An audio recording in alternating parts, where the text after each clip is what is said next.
Hello, good morning to all. आप सभी लोगों का इस यूट्यूब चैनल में स्वागत है। पिछले वीडियो में हमने देखा था कि राष्ट्रीय आय ज्ञात करने की 3 विधियां हैं। जो पहली विधि थी कुल उत्पाद विधि या मूल्य वृद्धि विधि, जिसे हम वैल्यू एडेड मेथड कहते हैं, उसका अध्ययन हम पिछले वीडियो में कर चुके हैं। आज हम दूसरी विधि की ओर चलते हैं, जिसे हम आय विधि कहते हैं। जो उत्पादन के साधन हैं, 4 साधनों के बारे में हमने पढ़ा था: भूमि, श्रम, पूंजी और साहस। जो इन उत्पादन के साधनों की आय होती है, उस आय का योग करके हम राष्ट्रीय आय तक पहुंचते हैं, जिसे साधन लागत पर सकल घरेलू आय कहेंगे, जो उत्पादन के सभी साधनों की आय होगी। और उसके बाद उसमें हम NFIA जोड़ देंगे, अर्थात विदेशों से प्राप्त शुद्ध साधन आय को जोड़ देंगे, तो राष्ट्रीय आय प्राप्त होगी। इसमें और भी चीज़ें जैसे मूल्य ह्रास होगा और वो घटेगा शकल से शुद्ध करने के लिए जो घिसावट व्यय होता है। तो हम चलते हैं आय विधि की ओर। जो आय विधि है, आय विधि के अंतर्गत उत्पादन के जो साधन हैं, उन साधनों के जो पारितोषिक हैं, उन पारितोषिक का जो योग होता है, उस योगफल को ही हम घरेलू आय कहेंगे, सकल घरेलू आय कहेंगे। अगर उसमें से फिर मूल्य ह्रास घटा देंगे तो फिर निकलेगा शुद्ध घरेलू आय, और उसमें विदेशों से प्राप्त साधन आय जोड़ देंगे तो NP एट फैक्टर कॉस्ट निकल जाएगा, जिसे हम राष्ट्रीय आय भी कहते हैं। यहाँ पर आप एक सूत्र दिया है किस प्रकार से हम गणना करते हैं जो उत्पादन के साधनों की आय।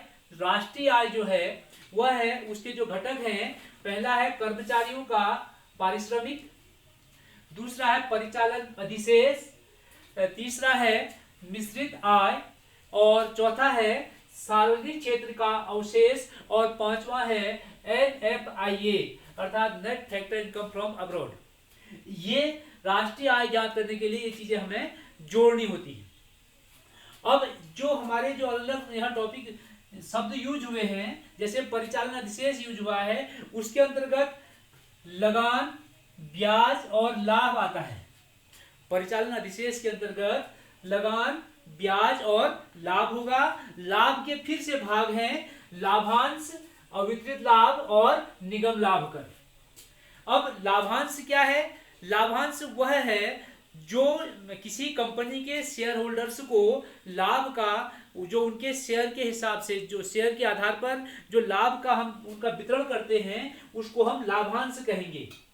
और जो अवितरित लाभ है, अवितरित लाभ में क्या होता है कि जो कंपनी के पास लाभांश को बांटने के बाद कंपनी को जो लाभ हुआ वह सभी शेयर धारकों को बांट दिया, लेकिन कुछ भाग अपने पास कंपनी के उत्थान के लिए आगे और निवेश करने के लिए कुछ भाग बचाती हैं, जिसको बांटते नहीं है, उसको अवितरित लाभ कहेंगे। वह भी राष्ट्रीय आय का भाग होगा।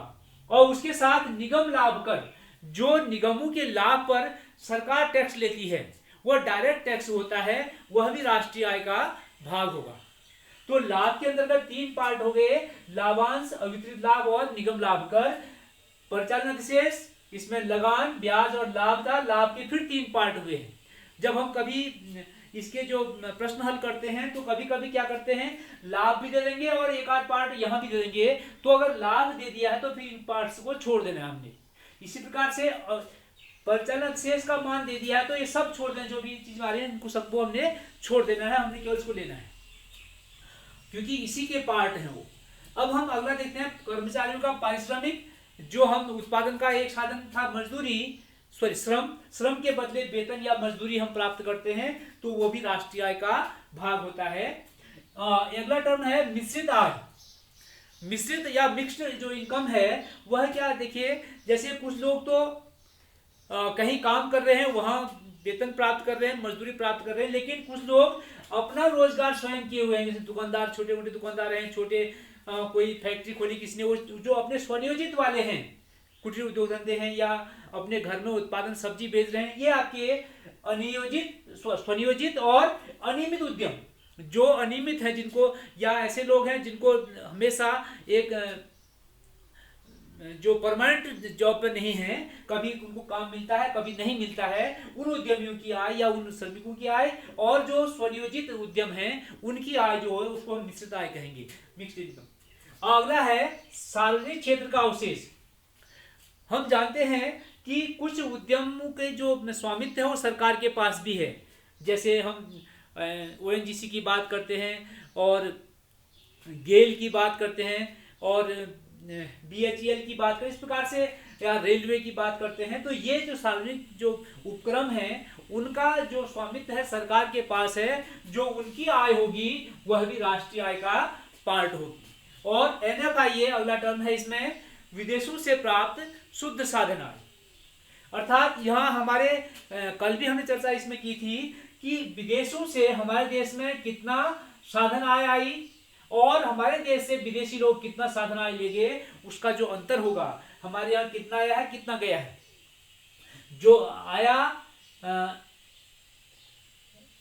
और जो गया एक्सपोर्ट, उसका अंतर कितना यहाँ आया है विदेशों से और कितना गया है। जब माना 20,000 करोड़ रुपया आया और 15,000 करोड़ रुपया गया, तो यहाँ पर हमारा जो एनएफआईए आएगा 5,000 करोड़ रुपया आएगा।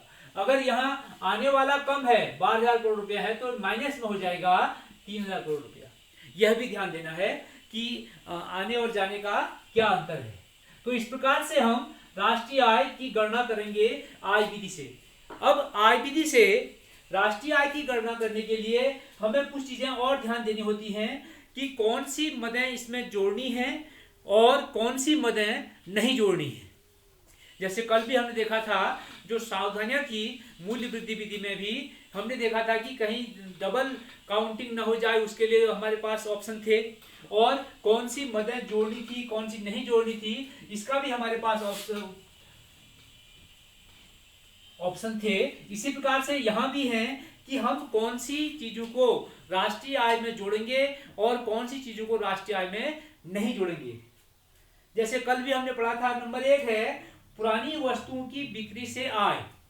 जो पुरानी वस्तुएं हैं, पुरानी वस्तुओं की जो बिक्री होगी उसकी आय को राष्ट्रीय आय में नहीं जोड़ते हैं, क्योंकि जब उसका उत्पादन हुआ था उस समय उसको हमने राष्ट्रीय आय में जोड़ लिया था। लेकिन जब पुरानी वस्तुओं की बिक्री कोई किसी दलाल के माध्यम से हो रही है, किसी बिचौलिए के माध्यम से हो रही है, तो उस समय हम उस बिचौलिए का जो कमीशन होगा उसको राष्ट्रीय आय में जोड़ेंगे, क्योंकि वह सेवा दे रहा है, सेवा का पारितोषिक है, और उस वस्तु का मूल्य हम उसमें नहीं जोड़ेंगे। फिर कल उदाहरण दिया था, जैसे माना एक मोटरसाइकिल जो पुरानी है एक व्यक्ति 60,000 में बेच रहा है और 60,000 में से जो उसका बिचौलिया है वह 3,000 रुपये ले लेता है, तो इसका मतलब राष्ट्रीय आय में केवल 3,000 जुड़ेगा, ये 57,000 रुपया नहीं जुड़ेगा। जो कमीशन है वह राष्ट्रीय आय में जुड़ेगा। इसमें पुरानी वस्तुओं की बिक्री से प्राप्त आय को राष्ट्रीय आय में नहीं जोड़ेंगे, लेकिन जो कमीशन है वह राष्ट्रीय आय में जुड़ेगा। दूसरा है हस्तांतरण भुगतान। कल हमने बात की थी हस्तांतरण भुगतान में। हस्तांतरण भुगतान आपको याद होगा,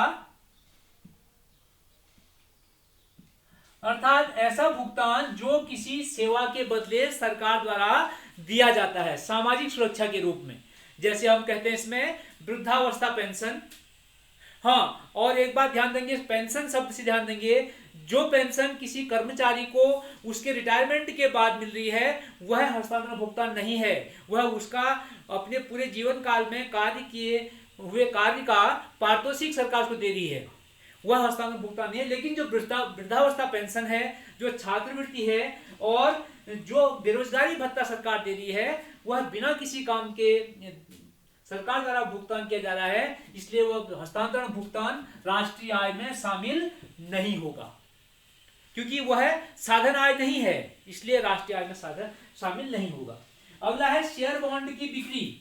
शेयर मार्केट में शेयर्स और बॉन्ड की बिक्री होती है।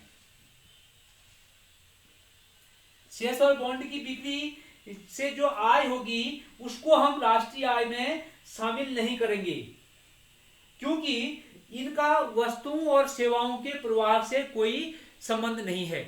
शेयर क्या होता है समझ लें। शेयर का मतलब होता है एक कंपनी में जितने लोगों ने उस कंपनी में निवेश किया है उनके निवेश के अनुपात को शेयर कहते हैं। माना एक कंपनी 1 करोड़ रुपए में कंपनी खड़ी होती है, उस कंपनी में 10 लोगों ने, किसी ने 50 लाख, किसी ने 20 लाख, किसी ने 5 लाख, किसी ने इस प्रकार से किसने 25 लाख निवेश किया, 4 शेयर धारक हैं, इनका जो शेयर होल्डर्स हैं इस प्रकार से, तो ये जो शेयर इनकी बिक्री खरीद होगी वह राष्ट्रीय आय का भाग नहीं है, इसको हम राष्ट्रीय आय में नहीं जोड़ेंगे। लेकिन जो शेयर मार्केट में कमीशन एजेंट हैं फिर उनके कमीशन को हम राष्ट्रीय आय में जोड़ सकते हैं। अगला आपका आएगा इसमें अवैध क्रियाओं से अर्जित आय, जैसे जो इलीगल एक्शंस करते हैं, जो आप माना घूस देता है कोई, या अवैध क्रियाएं और भी हैं, जुआ खेलना या सट्टा लगाना, या इस प्रकार से जो आय होगी वह राष्ट्रीय आय में शामिल नहीं की जाएगी, क्योंकि इनका राष्ट्रीय उत्पाद में कोई योगदान नहीं होता है। ठीक है, तो हम अगला जो टर्म है वो बढ़ते हैं आकस्मिक लाभ। अगला है आकस्मिक लाभ। आकस्मिक लाभ मतलब अचानक जो हमें पैसा मिल जाता है कहीं से, मान लॉटरी लग गई किसी की, तो लॉटरी लगना भी एक कोई साधन आय नहीं है, वह उसकी एक अप्रत्याशित आय है, उसने कोई काम नहीं किया उसके लिए, तो उसको भी हम राष्ट्रीय आय में शामिल नहीं करेंगे।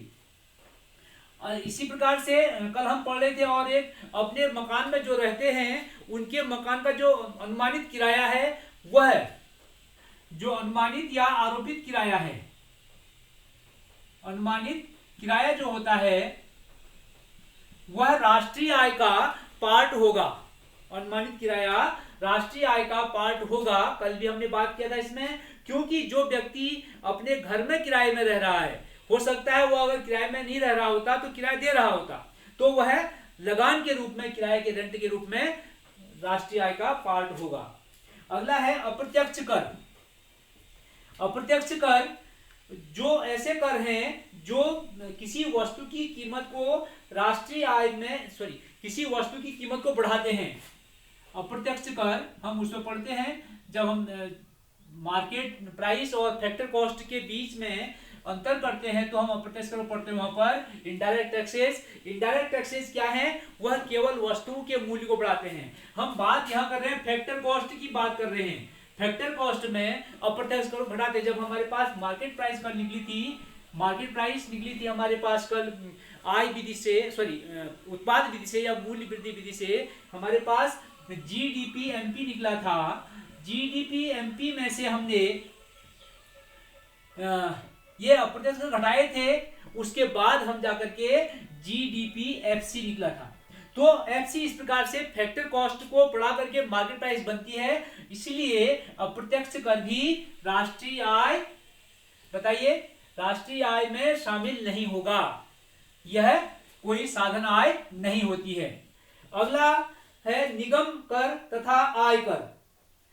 यह भी जो आपके निगम कर और आयकर हैं, निगम कर या निगम लाभ कर और जो आयकर हैं, ये प्रत्यक्ष कर हैं और ये साधनों के आय पर लगते हैं, इसलिए इन्हें साधन आय मानते हैं, इसलिए इनको राष्ट्रीय आय में हम जोड़ेंगे। इसी प्रकार से अगला कर है जो प्रत्यक्ष कर ही है और मृत्यु कर है या संपत्ति कर है। इस प्रकार के जो कर हैं, इन करों को भी राष्ट्रीय आय में शामिल नहीं करेंगे, क्योंकि व्यक्ति इनका भुगतान अपनी पिछली जमाओं को खर्च करके करता है, इसलिए इनको राष्ट्रीय आय में भुगतान, राष्ट्रीय आय में शामिल हम नहीं करते हैं। अब स्वउपभोग के लिए, कल भी हम पढ़ रहे थे, स्वउपभोग के लिए जो वस्तुएं और सेवाएं उत्पादन किया जाता है, अपने उपभोग करने के लिए वस्तुओं और सेवाओं का, अगर वस्तुओं का उपभोग किया जा रहा है तो वह राष्ट्रीय आय में शामिल होगा, और जो घरेलू सेवाओं का उत्पादन किया जा रहा है, घरेलू सेवाएं राष्ट्रीय आय में शामिल नहीं होंगी। वस्तुएं राष्ट्रीय आय में शामिल होंगी स्वउपभोग के लिए, और जो स्वउपभोग के लिए घरेलू सेवाएं हैं, जैसे माताजी आपकी घर में काम करती हैं, तो वह राष्ट्रीय आय में शामिल नहीं होगा। इसी प्रकार से जो यात्रा भत्ते आदि पर जो खर्चा होता है, इन्हें भी राष्ट्रीय आय में नहीं जोड़ा जाता है, क्योंकि इनका खर्चा जो व्यक्ति है वह अपनी आय से करता है, उनको कहीं वह अपनी आय कमा चुका है, इसलिए उसको हम राष्ट्रीय आय में शामिल नहीं करेंगे। तो इस प्रकार से जो चीजें थी कि हमने कौन सी चीजें राष्ट्रीय आय में शामिल करनी है, कौन सी शामिल नहीं करनी है, इसका ध्यान देते हुए हम अब एक दो प्रश्न करेंगे इसी संबंध में कि हम राष्ट्रीय आय की गणना कैसे करेंगे। राष्ट्रीय आय की गणना इस आय विधि से किस प्रकार से करेंगे, दो प्रश्न हम हल करते हैं यहाँ पर।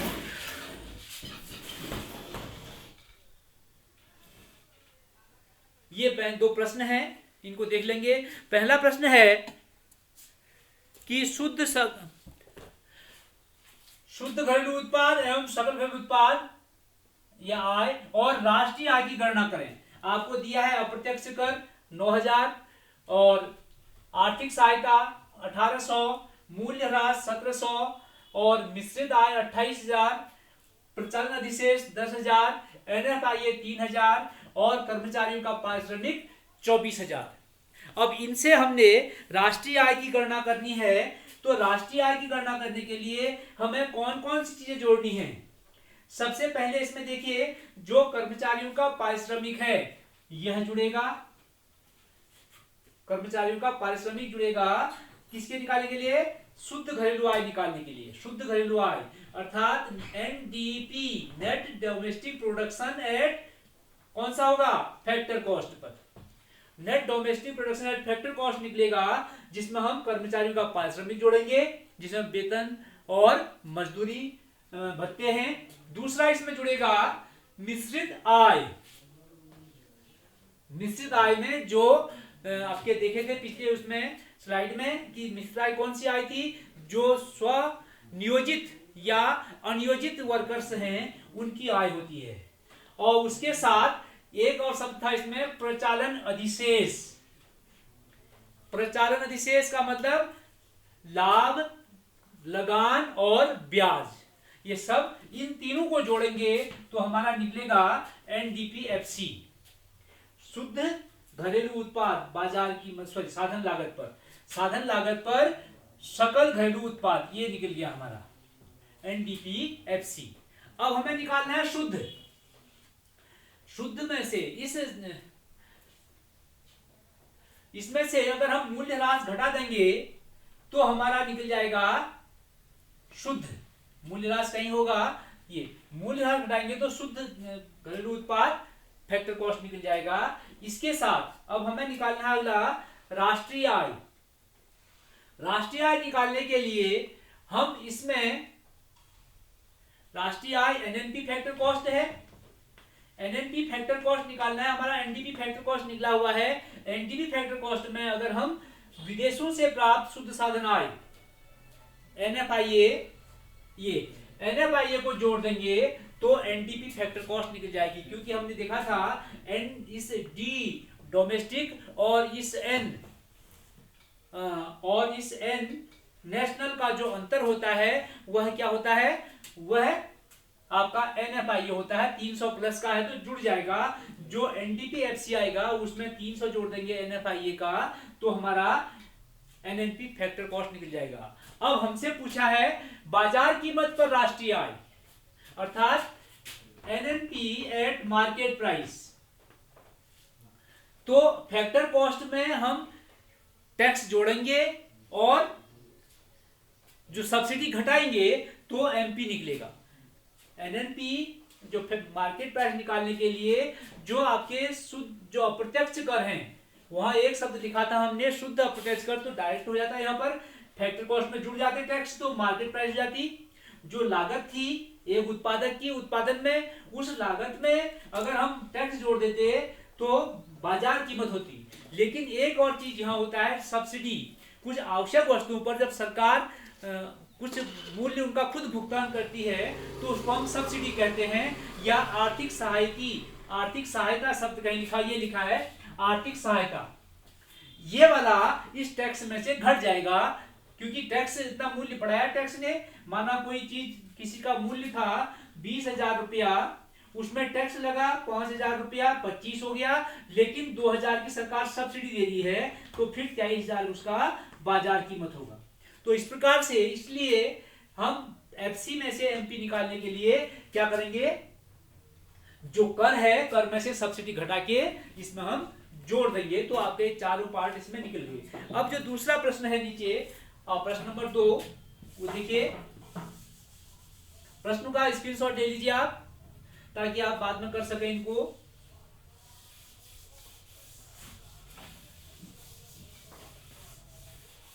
अब जो अगला आपका क्वेश्चन है, घरेलू आय और राष्ट्रीय आय की गणना करनी है। घरेलू आय तथा राष्ट्रीय आय की गणना करनी है। इसमें जो मदद दे रखी है, मजदूरी, लगान, ब्याज, लाभांश, मिश्रित आय, अवितरित लाभ, निगम लाभ कर, नियोक्ता द्वारा सामाजिक सुरक्षा पर अंशदान और एनएफआईए। अब हमें पहले निकालना है घरेलू आय। घरेलू आय निकालने के लिए हमें घरेलू आय जीडीपी निकालना है, जीडीपी फैक्टर कॉस्ट। ये आपकी जीडीपी एट फैक्टर कॉस्ट निकलेगा घरेलू आय यहाँ, क्योंकि हम फैक्टर की इनकम से ज्ञात कर रहे हैं। जो उत्पादन के साधन हैं उनकी आय निकाल रहे हैं। हमारे 4 साधन ध्यान दीजिए। पहले जो 4 साधन हैं, भूमि, भूमि के बदले लगान, ये जुड़ेगा। उसके बाद श्रम, श्रम के बदले मजदूरी, ये जुड़ेगा। उसके बाद पूंजी, पूंजी के बदले ब्याज, ये जुड़ेगा। और उसके साथ जो आपका लाभ है अर्थात साहस के बदले लाभ, लाभ जुड़ेगा, ये वाला। अब लाभ के 3 पार्ट बताए थे वहां पर हमने, लाभांश, अवितरित लाभ और निगम लाभ कर। ये तीनों जुड़ जाएंगे लाभ के साथ, ये भी आ जाएगा और साथ में ये भी आ जाएगा। ये तीनों लाभ के पार्ट हो गए। मिश्रित आय भी, उसमें एक अलग से टॉपिक था मिश्रित आय, जो स्वनियोजित या अनियोजित जो उद्यम है उनकी आय है, वो भी जुड़ना है उसमें। उनने भी उत्पादन कार्य में सहयोग किया है, देश के राष्ट्रीय आय में सहयोग किया है। और नियोक्ता द्वारा सामाजिक सुरक्षा अंशदान, नियोक्ता मतलब जो व्यक्ति किसी अन्य व्यक्ति को काम पर रख रहा है, वह उसके हॉस्पिटल या दवाई का खर्चा या उसके बीमा का या उसके अन्य उसके बच्चों की पढ़ाई के लिए खर्चा जो कर रहा है, वह भी इसी में आता है, उसके प्लस होता है जो, तो राष्ट्रीय आय में ये भी जुड़ेगा। तो ये आपके इतनी जो चीजें यहाँ से हमने देखी, मजदूरी, लगान, ब्याज, लाभांश, मिश्रित आय, अवितरित लाभ, निगम लाभ कर और नियोक्ता द्वारा सामाजिक सुरक्षा अंशदान, यह सब जुड़ करके जीडीपी फैक्टर कॉस्ट बनाएंगे, जीडीपी साधन लागत पर, क्योंकि सब साधनों पर खर्च किया है। इसको ध्यान देंगे, नियोक्ता द्वारा है तो यह जुड़ेगा, क्योंकि नियोक्ता ने मजदूरी के रूप में उसको एक प्रकार से खर्च किया है। अब उसके बाद अगला हमें निकालना था इसमें राष्ट्रीय आय, एनएनपी फैक्टर कॉस्ट। राष्ट्रीय आय निकालने के लिए हम जीडीपी में या जीएनपी में, ग्रॉस जीएनपी में, जीएनपी फैक्टर कॉस्ट में एनएफआईए प्लस कर देंगे। अर्थात जीएनपी फैक्टर कॉस्ट जो सब कुछ जोड़ के यहाँ आएगा, उसमें हम विदेशों से प्राप्त शुद्ध साधन आय को जोड़ देंगे तो राष्ट्रीय आय प्राप्त हो जाएगी। तो इस प्रकार से और भी प्रश्न आप अपनी किताब से करते रहेंगे ताकि आपका इसमें कंसेप्ट क्लियर हो जाए। ये राष्ट्रीय आय ज्ञात करने की आय विधि थी। अब हम अगले लेक्चर में राष्ट्रीय आय ज्ञात करने की जो व्यय विधि है उसको अध्ययन करेंगे। 2 विधियां हमने पढ़ ली हैं। एक मूल्य वृद्धि विधि, उसमें हमें सबसे पहले जीडीपी एमपी निकलता है, उसको हम आगे सॉल्व करते हैं। एमपी में से टैक्स घटा देते हैं तो फैक्टर कॉस्ट निकल जाता है। और जो ग्रॉस है जीडीपी, ग्रॉस में से अगर हम मूल्य ह्रास घटा देंगे तो नेट हो जाएगा, शुद्ध हो जाएगा, शुद्ध घरेलू आय। और शुद्ध घरेलू आय में हम अगर विदेशों से प्राप्त शुद्ध साधन आय को जोड़ देंगे तो राष्ट्रीय आय हो जाएगी, एनएनपी फैक्टर कॉस्ट हो जाएगी। वह थी आपकी मूल्य वृद्धि वैल्यू एडेड मेथड। और इस वाले मेथड में हमें सीधे ही फैक्टर कॉस्ट निकलते हैं, क्योंकि हम फैक्टर्स की आय पर निर्धारित कर रहे हैं इसको। हम फैक्टर्स जो उत्पादन के साधन हैं उन उत्पादन के साधनों की आय की गणना कर रहे हैं। यहाँ पर बाजार कीमत को गणना करने की आवश्यकता नहीं है। तो यहाँ सीधे ही घरेलू आय और उससे एनएफआई जोड़ के राष्ट्रीय आय निकल जाएगी। अब हम कल देखेंगे कि व्यय विधि में हम किस प्रकार से राष्ट्रीय आय की गणना करते हैं। और कल ही हम यह भी देखेंगे कि हमारे देश में कौन सी विधि से राष्ट्रीय आय की गणना होती है और हमारे देश में राष्ट्रीय आय की जो आकलन का कार्य है वह कौन सी संस्था करती है, या हमारे जो पिछले वित्तीय वर्ष में हमारे देश की जो राष्ट्रीय आय का आकलन कितना हुआ था, कितना आकलित की गई, इसकी हम कल जानकारी लेंगे। और आप लोग भी प्रयास करेंगे 3 प्रश्नों का उत्तर ढूंढने का कि जो पिछले हमारे देश में राष्ट्रीय आय की गणना कार्य कौन संस्था करती है, पिछले वित्तीय वर्ष में हमारे देश की राष्ट्रीय आय कितनी आंकी गई थी, और तीसरा कि जो इसमें हम देखते हैं हमारे देश में जो राष्ट्रीय आय की गणना करने का कार्य कौन सी संस्था करती है। तो इसके साथ ही धन्यवाद।